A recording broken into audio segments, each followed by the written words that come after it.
பொது சுகாதாரம் மற்றும் தடுப்பு மருந்து இயக்குநரகத்தின் மாவட்ட சுகாதார அலுவலர்களின் பயன்பாட்டிற்காக 4,05,00,000 ரூபாய் மதிப்பிலான 45 புதிய வாகனங்களின் சேவைகளை முதலமைச்சர் கொடியசைத்து தொடங்கி வைக்கிறார். அதனை நேரலையில் பார்க்கிறோம்.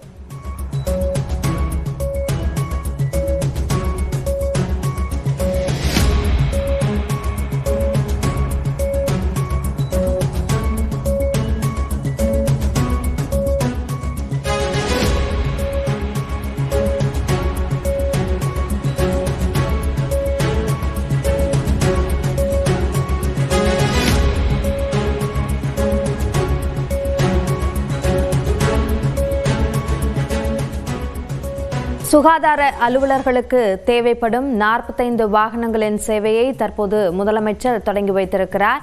அதனை காட்சிகளில் நாம் பார்க்கிறோம். ஏற்கனவே தொல்காப்பியர் பூங்கா புனரமைக்கப்பட்ட பிறகு அதனை பொதுமக்கள் பயன்பாட்டிற்காக திறந்து வைத்த முதலமைச்சர் தற்போது சுகாதார அலுவலர்களுக்கு தேவையான 45 வாகனங்களின் சேவையை தொடங்கி வைத்துள்ளார். 4 கோடி ரூபாய் செலவில் இந்த வாகனங்கள் பயன்பாட்டிற்கு கொண்டு வரப்பட்டுள்ளன. இது குறித்த கூடுதல் விவரங்களை நம்முடைய செய்தியாளர் அபினேஷிடம் கேட்கலாம். அபினேஷ், இந்த வாகனங்களுடைய தேவை என்ன? விவரங்களை பதிவு செய்யுங்கள். முதலமைச்சர் மு.க.ஸ்டாலின் தலைமைச் செயலகத்திற்குரிய முதலமைச்சர் அலுவலக நுழைவாயில் அருகில் மருத்துவ மற்றும் மக்கள் நல்வாழ்வுத்துறையின் பொது சுகாதாரம் மற்றும் தடுப்பு மருந்து இயக்கத்தின் மாவட்ட சுகாதார அலுவலரின் பயன்பாட்டிற்காக 4,05,00,000 ரூபாய் மதிப்பிலான 45 புதிய வாகனங்களின் சேவைகளை முதலமைச்சர் மு.க.ஸ்டாலின் கொடியசைத்து துவக்கி வைத்தார். குறிப்பாக இந்த வாகனங்கள் என்பது மாவட்ட சுகாதார அலுவலர்கள், அதாவது டிஸ்ட்ரிக்ட் ஹெல்த் ஆபீசர் சொல்லக்கூடிய அந்த அலுவலர்களுக்கு வழங்கப்படுகிறது. ஒரு மாவட்டம் முழுவதும் அவர்கள் ஆய்வு மேற்கொள்வதற்கு, குறிப்பாக சுகாதார பணிகளை தமிழ்நாட்டில் இருக்கக்கூடிய கட்டமைப்பு என்பது நாட்டிலே மிக முக்கியமான ஒரு கட்டமைப்பா இருக்கிறது.